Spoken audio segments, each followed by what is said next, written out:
Crise migratoire et gaz, deux arguments de taille qui ont fini par faire plier Madrid au caprice de Rabat. D'ailleurs, et dans la réaction officielle de la présidence sahraoui, le changement de position de Madrid est le résultat de mois intenses de chantage marocain contre l'Espagne pour restaurer les relations diplomatiques à leur état antérieur. Un revirement qui s'explique en effet parce que le Royaume d'Espagne redoute le plus l'afflux massif de migrants clandestins venant de l'autre côté de la Méditerranée. Le stratagème est clair, le Maroc l'a compris et s'en donne à cœur joie. Le Makhzen ferme les yeux sur le passage de centaines, voire de milliers de migrants clandestins pour obtenir ce qu'il veut. Rien que durant la journée du 8 mars dernier, 1 millier de migrants ont essayé d'entrer dans l'enclave espagnole de Melilla, sur la côte nord du Maroc, quelques jours après la tentative la plus massive jamais enregistrée, avec environ 2500 candidats à l'émigration.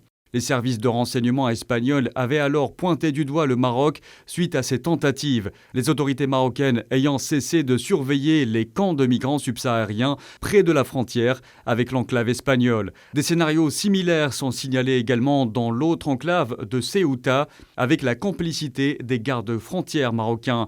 Melilla et Ceuta constituent les seules frontières terrestres de l'Union européenne sur le continent africain et font régulièrement l'objet de tentatives d'entrée de la part de migrants cherchant à rejoindre l'Europe. Cette situation exaspérante continue de susciter l'indignation au sein de la classe politique espagnole. D'ailleurs, deux partis politiques espagnols, le Parti populaire et Vox, ont prévu de présenter deux propositions visant à protéger Ceuta et Melilla et permettre une réponse rapide et efficace aux tentatives du Maroc de déstabiliser les deux enclaves.